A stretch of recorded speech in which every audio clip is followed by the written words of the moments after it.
Welcome back to Mosport International Raceway, part of the Grand Prix of Mosport weekend. Alongside Johnny O'Connell, I'm Rick Benjamin. Todd Lewis has our coverage on pit road. The Star Mazda Championship. Rusty Mitchell has picked up a couple of positions. Tough break for the driver out of Texas, Johnny. We started to talk about him, the tire change making him start from the back today. Yeah, and that is so hard to do, but it's also an opportunity. When you go to the back, you have to work your way to the front. That's an opportunity for you to really show how you can race. And even if you don't win, you usually feel good if you made a lot of good passes. Working on the 20 car there, Carlos Sonare's machine. We got on board with Mitchell up the backstretch under the Mobile One Bridge. To me, this is always the most entertaining part of this racetrack. You carry a lot of speed up here. You are flying up the hill, and right now he's trying to get it close enough to get a tow so he can slingshot into turn 8. We'll see at where he lifts. Does he downshift? Just a little bit of a breathe going to 8. Now, your fast guys, they're probably entering 8 with just a lift, if not flat.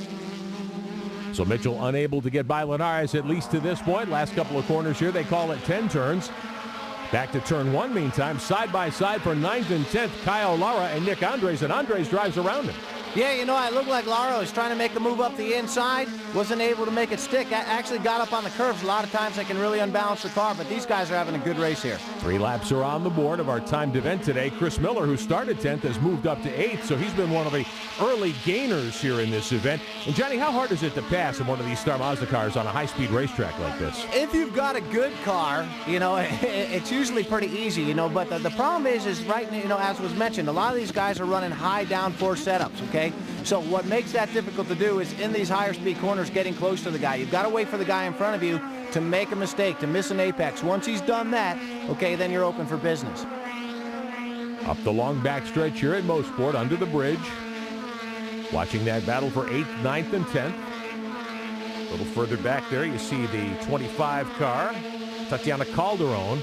As good as she was at Autobahn, Johnny, weeks ago, she has just had really problems coming to grips with this racetrack. Here's Mitchell on the inside, finally getting by Carlos Linares. Yeah, it took him a lap to set that one up. Remember last time he tried to give it a go, but he wasn't close enough coming out of turn 5. This time he made it happen. But yeah, Tatiana, getting back to her, was so impressive at Autobahn. And again, she probably hasn't seen this circuit before, but also, like so many guys, myself included, have mentioned, this place is daunting.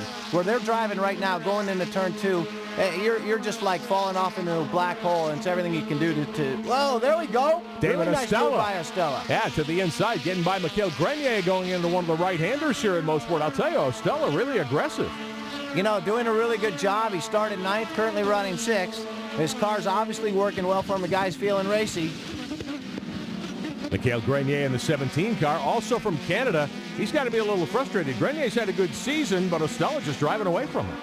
What makes it even worse is there's something about Canadians racing in Canada, man. They step up their game, they find a 6th gear or whatever, but they are so competitive with each other that each of these guys, I'm sure, is aware exactly where the other guy's house is.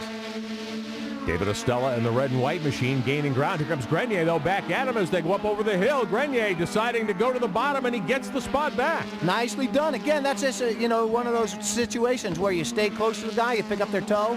Grenier pulled that off magically. Now what, Estella needs to do is stay close and return the favor. Estella, a driver getting some help here this weekend. A noted driver from the past is coaching David Estella now. Driver coach is one of those new trends in the sport over the last several years, and for a young driver especially, it can make all the difference in the world. Before we went green today, Todd Lewis caught up with David Estella and the veteran driver who's now coaching him.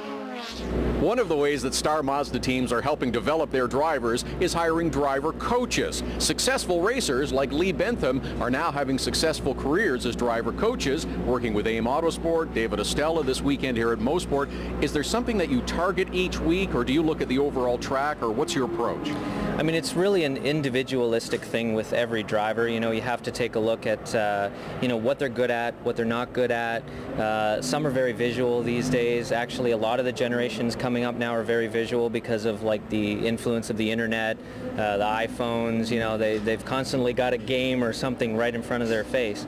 So what we try and teach them is more feel, how to feel the car, how to listen to the car, find the grip that way as opposed to just visually. And every driver really is different. They all have something that they're good at, something that they need to work on. So, as we all know, everybody's wired differently, so you got to figure out that wiring and then rewire it so it's better. It's like the first half you're timing it, then you just kind of let it. It really helps with with my driving, my line, even the speed through the corners. And he's a really good coach. He's driven a car. He knows how it is. He's tested the Mazda car. He's driven Atlantic. So he really knows how the cars handle and all that. So he really helps with the setup, my driving, really all around good coach. You know, Rick, almost all these drivers, Connor Daly included, have guys helping him, coaching them. Not just, Connor's dad, but he has a coach, and it's a huge plus.